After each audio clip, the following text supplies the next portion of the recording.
জজ সাহেব, আসামি মোবাইল দেখা ছাড়া কিছু খেতেই চায় না। সারাক্ষণ কার্টুন দেখে আর গেমসও খেলে।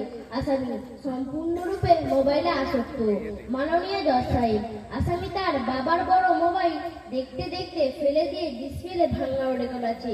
মহামান্য আদালতের কাছে তো সর্বোত্তম শাস্তির আবেদন, আজই ওর মোবাইল নিষিদ্ধ করা হোক, এটাই রিকোয়েস্ট করছি।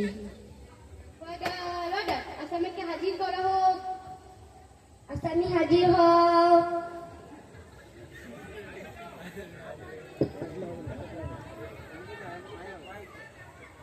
বলো, যা বলিব সত্য বলিব, সত্য ছাড়া মিথ্যে বলিব না।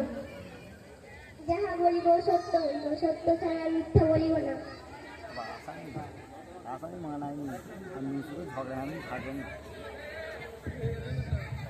আসামি, তুমি কিছু বলতে চাও? হ্যাঁ, আমি ভুল করেছি, আমি অপরাধী। আমি মোবাইল ছাড়া খেতে চাই না, কিন্তু আমি মোবাইল ছাড়া খেতে চাই না বলে কেউ গল্প করে আদর করে খাওয়ায়নি তো আমাকে মোবাইল দিয়ে ভুলিয়েছে, আমিও ভুলেছি।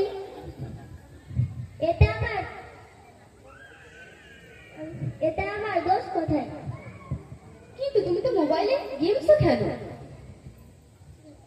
আমারও তো এমনি খেলতে ইচ্ছে করে, কিন্তু আমার সাথে তো কেউ খেলে না, আমাকে খেলতেও নিয়ে যায় না।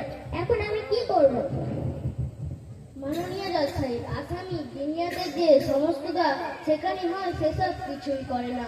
সারাক্ষণ মোবাইলেই পড়ে থাকে। খাওয়ার আগের পরের দোয়া, পেশাব পায়খানা যাওয়ার আসার দোয়া কিছুই আমল করে না। অনেক সময় মক্তব্য কামাই করে। আসামিকে চরম শাস্তি দেওয়া হয়। আসামি কি কিছু বলতে চাই? হ্যাঁ, আমি দোয়া পড়ি না, আমি অপরাধী। কিন্তু আমি দোয়া পড়ি না বলে কেউ তো আমাকে মনে করিয়ে দেয় না। আমাকে মোবাইল দিয়ে ভুলিয়েছে, আমিও ভুলেছি। এখন দোয়া পড়ার কথা মনেই পড়ে না। কিন্তু তুমি তো কামাইও করো। আমি দুনিয়াতে আসবো বলি, কিন্তু আমার মা আমাকে নিয়ে নানির বাড়ি চলে যায়, আমিও গেছি। এটা আমার দোষ কোথায়? আসামি সব কথা শোনার পর আদালত এই সিদ্ধান্তে পৌঁছালো যে সন্তানকে দোষ দেওয়ার আগে আপনি একবার নিজেকে প্রশ্ন করুন, আপনি আপনার সন্তানকে কতটা দিন শেখাচ্ছেন, কোন কোন জিদ পূরণ করছেন, এমন জিদ যেগুলো সন্তানের ক্ষতি করে বা সেদিকে সচেতন হবে। সন্তানের সব জিদ পূরণ করলেই সে জিদ্দি হয়। সন্তানকে জিদ্দি বানাবেন না, সন্তানের সব জিদ পূরণ করলেই সে জিদ্দি হয়ে যাবে। ভালোবাসা আর আদর দিয়ে ওকে ভুলিয়ে দেয়। ওর সাথে খেলুন, ওকে সত্যিকারের খেলনা কিনে দিন। জিদ করছে বলে সন্তানের হাতে মোবাইল ধরিয়ে দিয়ে নিজের কাজে ব্যস্ত হবেন না। ছোট থেকে মানুষ হতে ওকে সাহায্য করুন। কখনো গরুকে কি বলা হয়, ভালো গরু হও, বা ছাগলকে কি বলা হয়, ভালো ছাগল হও, বরং মানুষকে মানুষের মতো হতে বলা হয়। আল্লাহ তাআলা আমাদের সকলকে সঠিক রাস্তায় প্রদর্শন করুন। আমিন।